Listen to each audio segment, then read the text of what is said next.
नमस्कार दोस्तों। राजनीति में कई तरह के लोग आते हैं। कुछ सफल होते हैं, कुछ असफल हो जाते हैं। कुछ लोगों को राजनीति विरासत में मिलती है। अपने दादा, अपने पिता या परिवार के नाम पर कुछ लोग राजनीति में आते हैं और इसी वजह से उन्हें सफलता जल्दी मिल जाती है, जगह जल्दी मिल जाती है। कुछ लोग वे होते हैं जो धरती पुत्र होते हैं, मेहनत करते हैं। ना उनका पारिवारिक बैकग्राउंड राजनीतिक होता है, ना उनके पास पैसा होता है, लेकिन लगन और ताकत जब वे जुटाते हैं अपने मेहनत के बल पर, तो फिर बहुत से बड़े बड़े पेड़ों को वे धराशायी करते हुए आगे बढ़ जाते हैं। हालांकि समय लग सकता है, लेकिन ऐसे लोग सफल जरूर होते हैं। और राजस्थान में जो 7 विधानसभा सीटों के उपचुनाव होने जा रहे हैं, उसमें अब एक सितारा ऐसा ही उभरता दिख रहा है। हालांकि जितने लोग उतनी बातें, लेकिन फिर भी पूरा ध्यान अगर कोई सीट ने खींचा है और किसी एक व्यक्ति ने इस उपचुनाव में खींचा है, तो वह सीट है टोंक जिले की देवली उनियारा सीट और वह व्यक्ति है नरेश मीणा। बहुत लोग कहेंगे कि आखिरकार नरेश मीणा में ऐसा क्या है कि मीडिया लगातार उस पर चर्चा कर रहा है। सोशल मीडिया पर नरेश मीणा छाया हुआ है। नरेश मीणा और 7 विधानसभा सीटों के उपचुनाव हो रहे हैं, लेकिन चर्चा रोजाना अगर हो रही है तो वह देवली उनियारा नरेश मीणा पर ही हो रही है। दरअसल यह चर्चा इसलिए हो रही है कि नरेश मीणा राजनीतिक रूप से अगर बैकग्राउंड पे बात करें तो राजस्थान विश्वविद्यालय के एक बार महासचिव रहने के अलावा किसी भी राजनीतिक दल में किसी भी पद पर नहीं रहे हैं और इसके बावजूद खुद को ना सिर्फ विश्वविद्यालय की राजनीति में आज तक जिंदा रखा, बल्कि भाजपा और कांग्रेस जैसे दलों में मौका नहीं मिलने के बावजूद खुद को साबित कर दिया। अब लोग कहेंगे कि साबित तो तब होता जब कोई चुनाव जीता जाता। बिल्कुल सही है, राजनीति में जीते हुए जनप्रतिनिधि को ही गिना जाता है, लेकिन कई बार मौके ऐसे आते हैं जब एक व्यक्ति किसी की हार और जीत का कारण बन जाता है। अब देवली उनियारा की बात करें तो देवली उनियारा में दावेदारी की थी नरेश मीणा ने। उससे पहले दौसा से दावेदारी की, लेकिन बाद में खुद को देवली उनियारा शिफ्ट कर लिया और देवली उनियारा का जब एक सर्वे हुआ, उस सर्वे में नरेश मीणा को कहा गया कि नरेश मीणा जिताऊ कैंडिडेट है, लेकिन कांग्रेस ने इस पर बिल्कुल भी ध्यान नहीं दिया। नतीजा सांसद हरीश मीणा के सिफारिश पर कह सकते हैं या कोई और समीकरण से कह सकते हैं कि भाजपा से आने वाले केसी मीणा को टिकट दे दिया गया। अब ऐसी स्थिति में नरेश मीणा ने निर्दलीय के तौर पर वहां ताल ठोक दी। ताल अचानक ठोकी। हालांकि शुरुआत में लग रहा था नरेश मीणा समर्थकों को कि आखिरकार क्या जनता उनके साथ लग पाएगी, लेकिन देखिए अभी मतदान 13 तारीख को होना है और आज 6 तारीख है, यानी कि एक हफ्ता बाकी है। लेकिन एक हफ्ते पहले की बात करें तो राजस्थान की 7 विधानसभा सीटों पर उपचुनाव है, जिनमें रामगढ़ है, जिनमें दौसा है, जिनमें झुंझुनू है, खींवसर है, सलूंबर है, चौरासी है और देवली उनियारा है। लेकिन घूम फिर के अगर चर्चा होती है तो सिर्फ देवली उनियारा पर आकर ठहर जाती है और इसका सिर्फ एक कारण है कि नरेश मीणा, और नरेश मीणा जिसके पास कोई पॉलिटिकल बैकग्राउंड नहीं रहा, जो कोई धनवान पिता का बेटा नहीं है, लेकिन ताकत क्या है? ताकत यह है कि युवा शक्ति उसके साथ खड़ी है।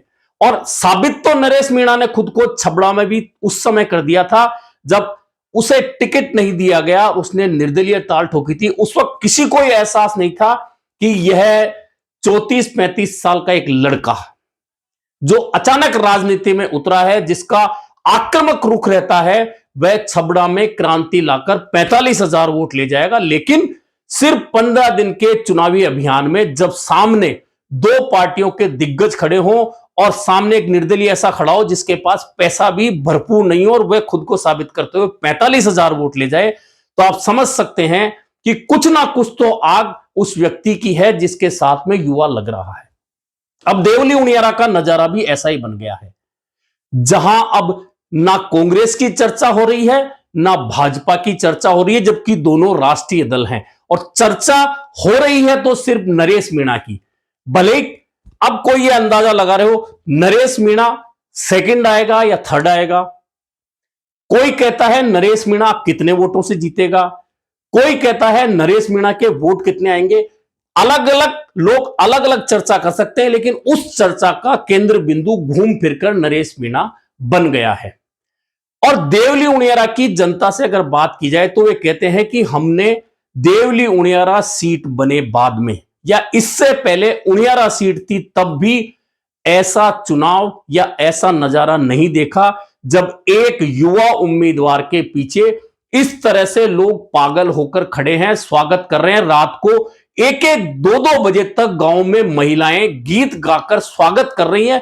यानी देवली उनियारा का पूरा नजारा एक तरह से बदलकर रह गया है। अब चुनाव परिणाम क्या होगा यह भविष्य के गर्भ में छिपा है, लेकिन जिस तरह का माहौल बन गया है, लोग कहते हैं कि नरेश मीणा कांग्रेस को नुकसान पहुंचाएगा यदि आधे मीणा वोट तोड़ लिए तो। लेकिन अगर देवली उनियारा कोई जाकर आया है या इन दिनों घूम रहा है तो वह गांव में जाकर देखे तो देवली उनियारा में सिर्फ मीणा वोट नहीं, गुर्जर मतदाता, जी हां गुर्जर मतदाता, मैं इसलिए कह रहा हूं कि भाजपा के उम्मीदवार राजेंद्र गुर्जर हैं, पहले विधायक रहे, इसके बावजूद गुर्जरों के गांव में भी नरेश मीणा की धमाकेदार एंट्री हुई है। इसलिए हुई है कि गुर्जर समाज के युवा बड़े स्तर पर नरेश मीणा के साथ जुटे हुए हैं। इसके अलावा धाकड़ समाज हमेशा से भाजपा का वोट बैंक रहता आया है, लेकिन देवली उनियारा के धाकड़ समाज में भी नरेश मीणा की अंदर तक पकड़ देखी जा सकती है। अब बाकी जो वोट बचा है वह सामान्य वर्ग का, राजपूत का है, जाट वोट है, ब्राह्मण वोट है, वैश्य वोट है और अनुसूचित जाति का वोट है। तो इन बाकी वोटों में कितना हिस्सा किसके यहां आएगा यह भी तय है कि जब दो दल लड़ रहे होते हैं तो उनका एक निश्चित वोट होता है, वह उस खाते में जाता है। लेकिन यहां एक बात देखी जा रही है देवली उनियारा में कि पार्टी का जो वोट बैंक था वह भी कहीं ना कहीं एकजुट होने की बजाय बिखराव में नजर आ रहा है। वह इसलिए नजर आ रहा है कि जिस तरह का माहौल नरेश मीणा के पक्ष में बन गया है, उसके बाद पार्टी के साथ जुड़ा हुआ वह वोटर जो कभी कभी फ्लोटिंग वोट के साथ में इधर उधर होता रहा है, वह इस वक्त असमंजस में है। और यह असमंजस अगर अंतिम समय तक बना रहा, जो टेम्पू नरेश मीणा के प्रचार का बना हुआ है, अगर वह बना रहा तो निश्चित मानिए कि देवली उनियारा में राजस्थान की राजनीति के एक नए सितारे का उदय हो सकता है। हो सकता इसलिए बोल रहा हूं क्योंकि नरेश मीणा निर्दलीय है, सामने केसी मीणा कांग्रेस से हैं, भाजपा से राजेंद्र गुर्जर हैं। तो कांग्रेस और भाजपा का जो एक वोट है वह निश्चित तौर पर जो कट्टर वोटर होता है वह पार्टी खाते में जाता है, लेकिन दोनों पार्टियों में फ्लोटिंग वोट भी होता है। और उस फ्लोटिंग वोट पर देवली उनियारा में अगर आप घूमकर आएंगे तो आपको पता चल जाएगा कि नरेश मीणा का असर धीरे धीरे जा रहा है। और यही कारण है कि चुनाव प्रचार में नरेश मीणा के अलावा यदा कदा भाजपा नजर जरूर आ रही है, लेकिन कांग्रेस तो कहीं नजर नहीं आ रही है। कांग्रेस के जो उम्मीदवार हैं केसी मीणा, उनके साथ स्थानीय कांग्रेस जन लग ही नहीं पा रहे। और इसका बहुत बड़ा कारण यह है कि केसी मीणा मूल रूप से भाजपा के नेता रहे हैं और भाजपा से टिकट मांगते रहे हैं लोकसभा चुनाव और अभी विधानसभा चुनाव तक वे भाजपा की टिकट मांग रहे थे। और ऐसे में अचानक किसी भाजपा के टिकट मांगने वाले को कांग्रेस का टिकट मिल जाए तो आखिरकार स्थानीय कांग्रेस जन उसे कैसे स्वीकार करेंगे, यही प्रॉब्लम अब केसी मीणा के साथ देखी जा रही है।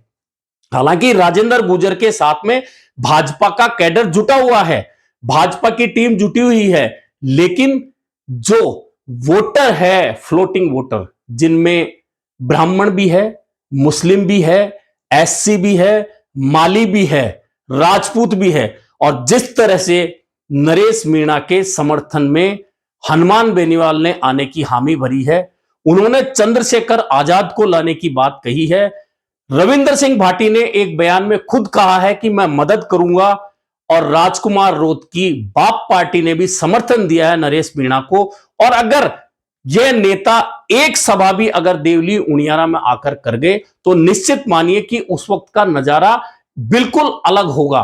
कुल मिलाकर इस चुनाव का परिणाम कुछ भी हो, लेकिन नरेश मीणा ने एक चीज नए लोगों को, युवाओं को बता दी है कि आप पार्टी में काम करिए, पार्टी के नेताओं का सम्मान करिए, लेकिन जब आपके हक की बात आए और जब आपका हक छीनकर किसी और को दे दिया जाए तो आपको क्रांति लाने के लिए आगे बढ़ना होगा और इंकलाब का नारा देना होगा। यही इंकलाब का नारा नरेश मीणा अपनी सभाओं में दे रहे हैं और जिस तरह से उनकी सभाओं में भीड़ उमड़ रही है, यह भीड़ किसी एक जातीय वर्ग की नहीं होकर तमाम जाति वर्ग की है। और अगर यह भीड़ जुटना और प्रचार का टेम्पो यूं ही बना रहा तो निश्चित मानिए कि राजस्थान के 7 विधानसभा सीटों के उपचुनाव में जिस तरह की चर्चा देवली उनियारा की रोजाना हो रही है, वैसी ही चर्चा फिर विधानसभा के पटल पर भी होगी अगर यह परिणाम नरेश मीणा के पक्ष में आया और उन्होंने इतिहास रच दिया तो। हालांकि राजनीतिक दल जो बड़े होते हैं उनके बीच से निर्दलीय लड़ना और इस तरह की ताकत के साथ में दोनों दलों को पीछे छोड़ देना प्रचार में, यह तब जबकि नरेश मीणा के साथ में कोई भी बड़ा नेता नहीं है और वे सिर्फ अपनी युवा टीम और स्थानीय संपर्कों के जरिए चुनाव मैदान में डटे हैं। दूसरी ओर कांग्रेस के लिए पूर्व मुख्यमंत्री अशोक गहलोत, प्रदेश कांग्रेस अध्यक्ष गोविंद सिंह डोटासरा, स्थानीय सांसद हरीश मीणा सहित बड़े नेता जुटे हुए हैं। वहीं भाजपा के लिए मुख्यमंत्री, प्रदेश अध्यक्ष सहित कई नेता जुटे हुए हैं। इसके बावजूद अगर देवली उनियारा के चुनाव मैदान में नरेश मीणा ने अपनी छाप छोड़ी है, परिणाम कुछ भी हो, लेकिन यह तय मान के चलिए कि राजस्थान की राजनीति में, पूर्वी और दक्षिण राजस्थान की राजनीति में एक नए सितारे का उदय हो रहा है। अब वह सितारा उदय होने के साथ किस तरह और कहां चमकेगा यह एक अलग बात है। परिणाम कुछ भी हो, लेकिन नरेश मीणा ने इस देवली उनियारा के चुनाव में खुद को साबित किया है। अभी के लिए इतना ही, फिर मिलेंगे नए मुद्दे पर चर्चा के साथ।